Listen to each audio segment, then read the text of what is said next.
Et salut tout le monde, c'est Arzori. J'espère que vous allez bien. On se retrouve aujourd'hui pour une nouvelle vidéo. Alors celle-là, je pense que elle va être dans la moyenne, je pense entre 3 et 6 minutes. Moi je pense plus 4 minutes. On verra bien ce qu'il y aura à dire dessus. De toute façon, on n'est pas pressé, on prend notre temps, voilà.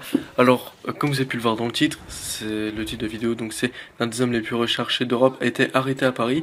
Donc comme à chaque vidéo maintenant on a l'habitude, début de l'article, alors fin de cavale le roumain, je pense que ça se dit Grigorian, alors on va dire Grigorian Bivolaru, considéré comme l'un des hommes les plus recherchés dans son pays, n'est plus en liberté. Pédophile, trafiquant d'êtres humains, il a été interpellé vendredi par la police. Alors, bon là il y a sa carte d'identité, c'est pas très intéressant, à part que c'est un homme. Mais il est né le 13 mars 1952, il a 66 ans. Ouais, 66 ans. 1952-2016. Ouais, bah voilà, il a l'âge qu'il a et puis voilà. Donc, alors lui, il faut savoir qu'il nous a fait un combo. Alors lui, il est fort. Il a fait des actes de pédophilie. C'est-à-dire qu'en gros, il a violé des enfants. Ça, y a pas besoin d'expliquer. Il a été trafiquant d'êtres humains. C'est-à-dire qu'en fait, il vendait comment dire, des parties du corps ou des organes ou des trucs comme ça. Il a fait quoi d'autre? Il était chef d'une secte, il a créé une secte aussi, ça s'appelle MISA, Mouvement d'intégration spirituelle dans l'absolu. Donc ça, je sais pas trop ce que c'est dire, enfin, de ce qu'il a fait auparavant, je pense que sa secte, elle devait pas être très glorieuse, ça devait être un peu morbide dans l'histoire. Donc, l'histoire, c'est que cet homme, ça fait... Mince, tout à l'heure, j'ai vu combien de temps ça faisait qu'il était en cavale, ça faisait très longtemps, j'ai vu... Enfin voilà, ça fait très longtemps qu'il était en cavale et il s'est fait arrêter à Paris.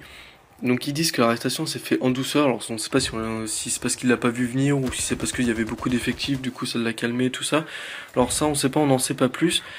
Ce qu'on sait c'est que c'était l'homme le plus recherché dans son pays et dans l'Europe et que personne n'arrivait à mettre la main dessus et que sa dernière on va dire destination c'était à Paris. Donc il s'est fait arrêter à Paris.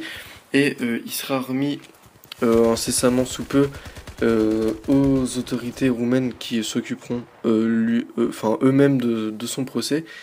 Et pour en venir à tout à l'heure au fondateur de la secte, donc là il y a la confirmation que c'était pas une secte, on va dire, comme je l'ai dit tout à l'heure, très brillante, très glorieuse, parce qu'il s'était fait arrêter du coup à cause de ça. C'était écrit fondateur de la secte controversé MISA, mouvement d'intégration truc. Il avait été condamné par défaut en 2013 par la haute cour de justice, voilà tout ça on s'en fout, pour 6 ans d'emprisonnement. Et le pire des cas, c'est qu'avec toutes les preuves qu'il y a contre lui et tout ça, il nie tout ce qu'il a fait. Enfin, en gros, il dit que c'est quelqu'un d'autre ou que c'est pas lui, quoi. Et, puis, c'est tout en fait, j'ai envie de dire. Je pense que j'ai tout dit, il n'y a rien d'autre à rajouter. Bon, la vidéo elle aura duré un peu moins de temps que prévu. Bon, c'est pas bien grave, on se rattrapera, on va dire, sur la prochaine vidéo. Donc, je vous remercie d'avoir regardé jusqu'ici. Si ça vous a plu, n'hésitez pas à vous abonner et à liker, ça me fera vraiment très plaisir. Encore une fois, ça récompense le travail. Je vous remercie encore une fois. C'était Razori, bye tout le monde.